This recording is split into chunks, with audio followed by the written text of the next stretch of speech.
शेरावाली मैया की जय। व्यास जी बोले, इस प्रकार वरदान पाने के कारण अभिमान युक्त उस महाबली दानव महिषासुर ने राज्य प्राप्त करके संपूर्ण जगत को अपने अधीन कर लिया। उसने समुद्र पर्यंत सारी पृथ्वी को अपने बाहुबल से जीतकर शत्रु समुदाय को से रहित कर दिया तथा वह निर्भय होकर एक छत्र राज्य करने लगा। उसका सेनाध्यक्ष चिक्षुर महापराक्रमी एवं मदमत्त था। ताम्र उसका कोषाध्यक्ष था, जिसके पास 10,000 सैनिक थे। उस समय असिलोमा, उदरक, बिडालाख्य, पाशकल, त्रिनेत्र तथा बलोन्मत्र, कालबंधक इन दानवों ने अपनी अपनी विशाल सेनाओं के साथ सागरांत समृद्धिशालिनी पृथ्वी को घेर कर राज्य स्थापित कर लिया। जो पुराने नरेश थे वे भी अब महिषासुर को कर देने लगे। उनमें भी जो स्वाभिमानी थे और छात्र धर्मानुसार जिन्होंने उनका सामना किया वे मार डाले गए। हे महाराज, संपूर्ण भूमंडल पर ब्राह्मण लोग महिषासुर के अधीन हो गए और उसे यज्ञ भाग देने लगे। इस प्रकार एक छत्र राज्य स्थापित करके वरदान से गर्वित वह महिषासुर स्वर्ग पर भी विजय प्राप्त करने की अभिलाषा करने लगा। महिषासुर ने इंद्र के पास अपना एक दूत भेजा। उस दैत्यराज ने दूत को बुलाकर उससे कहा, हे वीर, जाओ। हे महाबाहो, तुम मेरा दूत कार्य करो। हे अनघ, तुम निडर होकर स्वर्ग में देवताओं के पास जाकर वहाँ इंद्र से कहो, हे सहस्राक्ष, तुम स्वर्ग छोड़ दो और अपनी इच्छा के अनुसार जहाँ चाहो शीघ्र चले जाओ। अथवा हे देवेश, महान महिषासुर की सेवा करो। यदि तुम राजा महिषासुर की शरणागति स्वीकार कर लो तो वे तुम्हारी रक्षा अवश्य करेंगे। अतएव हे इंद्र, तुम महिषासुर की शरण में चले जाओ। अन्यथा हे बलसूदन, युद्ध के लिए शीघ्र ही अपना वज्र उठा लो। हमारे पूर्वजों ने तुम्हें पराजित किया है, अतएव हम तुम्हारा पुरुषार्थ जानते हैं। अहिल्या के साथ अनाचार करने वाले तथा देव समुदाय के अधिपति हे इंद्र, मैं तुम्हारे बल से भली भांति परिचित हूँ। तुम मेरे साथ युद्ध करो अथवा जहाँ तुम्हारा मन कहे वहाँ चले जाओ। व्यास जी बोले, हे नृपश्रेष्ठ, दूत का वचन सुनकर इंद्र कुपित हो उठे। फिर भी उन्होंने मुस्कुरा करके दूत से कहा, हे मंदबुद्धि, मैं यह नहीं जान पा रहा हूँ कि तुम अभिमान मद में इतना चूर क्यों हो गए हो। मैं तुम्हारे स्वामी महिषासुर के अभिमान रूपी इस रोग की चिकित्सा अवश्य करूँगा। उसके बाद मैं इस रोग को जड़ से ख़त्म कर दूँगा। हे दूत, अब तुम जाओ और उस महिषासुर से मेरी कही गई बात बता दो। शिष्ट जनों को चाहिए कि दूतों का वध न करें, अतः मैं तुम्हें छोड़ दे रहा हूँ। वहाँ जाकर मेरी तरफ से उससे कह देना कि हे महिषी पुत्र, यदि तुम्हारी युद्ध करने की इच्छा हो तो शीघ्र ही आ जाओ। हे महिषासुर, तुम तो घास खाने वाले जड़ प्रकृति के जीव हो, अतः मुझे तुम्हारा बल ज्ञात है। मैं तुम्हारी सींगों से एक सुदृढ़ धनुष बनाऊंगा। तुम्हारे अभिमान का कारण मुझे विदित है। तुम्हें अपने सींगों के बल पर गर्व है, अतएव तुम्हारी सींगों को काटकर मैं उस अभिमान बल को समाप्त कर दूंगा। हे महिषाधम, जिन सिंहों के बल पर तुम्हें गर्वोन्मत्त हो तथा तो अपने को सर्वसमर्थ समझते हो, केवल उन्हीं के आघात करने से तुम कुशल हो, युद्ध करने में तुम दक्ष नहीं हो सकते। व्यास जी बोले, देवराज इंद्र के ऐसा कहने पर वह दूत तत्काल वहाँ से चल दिया। वह उन्मत्त महिषासुर के पास पहुँचा और उसे प्रणाम करके कहने लगा। दूत बोला, हे राजन, वह देवराज इंद्र आपको कुछ भी नहीं समझ रहा है। देवसेना से संपन्न होने के कारण वह अपने को पूर्ण बलवान मानता है। उस मूर्ख ने जो कहा है उसकी अतिरिक्त दूसरी बात मैं कैसे कहूँ।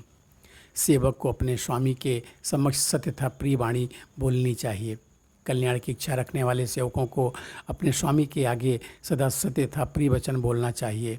हे महाराज, यही नीति संसार में सदा से कल्याणप्रद होती आई है, किंतु यदि केवल प्रिय लगने वाली बात ही कहूँ तो इसमें आपका कार्य सिद्ध नहीं होगा।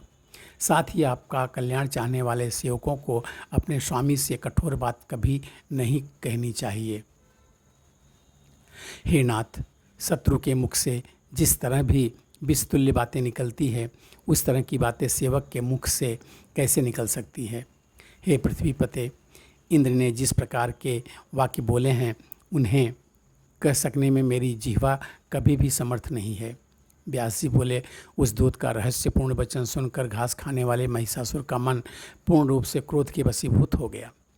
सभी दैत्यों को बुलाकर क्रोध के मारे लाल आंखों वाला महिषासुर अपनी पूंछ पीठ पर रख करके मूत्र त्याग करते हुए उनसे कहने लगा, हे दैत्यों, वह इंद्र निश्चय ही युद्ध करना चाहता है, अतः तुम लोग सेना संगठित करो, हमें उस देवाधम को जीतना है। मेरे सन्मुख भला कौन पराक्रमी बन सकता है? यदि उस इंद्र के समान करोड़ों लोग मेरे सामने आ जाएं तो भी मैं नहीं डरूंगा। तब उस अकेले इंद्र से कैसे डर सकता हूँ? उसको तो मैं अब निश्चित रूप से मार डालूंगा। वह शांत स्वभाव वाले लोगों पर अपने पराक्रम का प्रदर्शन तथा तपस्वियों पर अपने बल का प्रयोग करता है। इंद्र वह मायावी व्यभिचारी तथा दूसरे की स्त्री का हरण करने वाला है। वह दुष्ट अपनी अप्सराओं के बलबूते दूसरों की तपस्या में विघ्न डालता है। शत्रु की कमजोरी देखकर अवसरवादिता का लाभ उठाकर उस पर प्रहार करता है। वह सदा से पाप कृत्यों में रत रहने वाला तथा घोर विश्वासघात करने वाला है। भय के मारे उस छली इंद्र ने पहले विश्वास प्रदर्शन के लिए अनेक प्रकार की शपथें खाकर नमुची नामक दैत्य से संधि स्थापित की, किंतु बाद में उस दुष्ट आत्मा ने छलपूर्वक नमुची को मार डाला। विष्णु तो कपट का आचार्य, मायावी झूठी प्रतिज्ञाएं करने में बड़ा ही कुशल, बहुरूपीय सैन्य बल का संचय करने वाला तथा महान पाखंडी है। उसी ने सूकर का रूप धारण करके हिरण्याक्ष का वध किया था और नृसिंह का रूप धारण करके हिरण्यकश्यप का संहार किया। अतः हे धनुष से